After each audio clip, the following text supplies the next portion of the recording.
అలాగే కొత్తగూడెం ప్రజలారా, గత 3 రోజుల నుంచి డీజిల్, పెట్రోలు తీవ్ర స్థాయిలో కొరత ఏర్పడ్డది.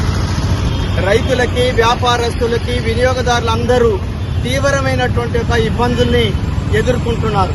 పెట్రోల్ బంకు దగ్గర, అన్ని బంకుల దగ్గర రైతులు, వ్యాపారస్తులు, అన్ని వర్గాల ప్రజానీకం పడిగాపులు కాస్తున్నటువంటి ఒక పరిస్థితి ఏర్పడ్డది. ఈ పరిస్థితి ఇలా ఏర్పడింది గల కారణం ఏంటిదంటే, దేశంలో పెట్రోల్ కానీ లేదా డీజిల్ కానీ కొరత లేదు. వాస్తవంగా మన దేశానికి కావాల్సినంత ఉన్నది. మరి ఎందుకు ఈ కొరత ఏర్పడ్డదయ్యా అంటే, ఈ కంపెనీలు మొత్తం ప్రస్తుతం అమ్ముతున్నటువంటి దానికి తమకి రేట్లు రావడం లేదు, లాస్ వస్తున్నదనేటువంటి ఒక పేరుతోటి తిరిగి కేంద్ర ప్రభుత్వం మీద ఒత్తిడి తీసుకొస్తున్నారు.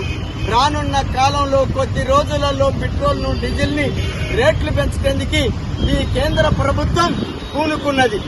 ఎందుకు ఈ ప్రభుత్వం పూనుకున్నదంటే, ఇప్పుడే తక్షణమే ఎందుకు ఆఫ్ చేసిందంటే, వివిధ రాష్ట్రాలలో ఎన్నికలు జరుగుతున్నాయి.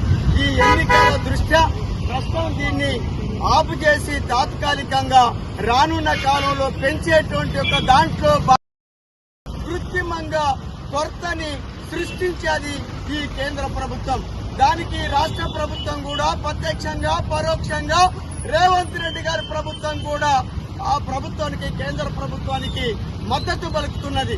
ప్రజల తరఫున లేదా ఇక్కడ ఉండేటువంటి రైతుల తరఫున కొట్లాడాల్సింది పోయి ఈ కేంద్ర ప్రభుత్వాన్ని నిలదీయాల్సింది పోయి రేట్లు పెంచేటువంటి ఒక దానికి కేంద్ర ప్రభుత్వానికి రాష్ట్ర ప్రభుత్వం కూడా సహకరిస్తున్నది. అందులో భాగంగానే పెట్రోల్, డీజిల్ కృత్రిమ కొరతని సృష్టించారు.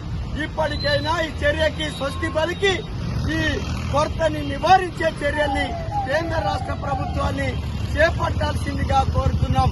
లేని ఎడల ఇట్లాంటి ఒక పద్ధతిని కొనసాగిస్తే మాత్రం రానున్న కాలంలో ప్రజా ఉద్యమాన్ని సిపిఎంఎల్ న్యూ డెమోక్రసీ ఆధ్వర్యంలో చేపడతాం. అన్ని రాజకీయ పార్టీలు కలుపుకొని ఇట్లాంటి ఒక కొరత నివారణ చర్యలు, ఉద్యమాలతోటి నివారించేటువంటి దానికి పూనుకుంటామని చెప్పి కేంద్ర రాష్ట్ర ప్రభుత్వాన్ని ఈ సందర్భంగా హెచ్చరిస్తూ ముగిస్తున్నాను.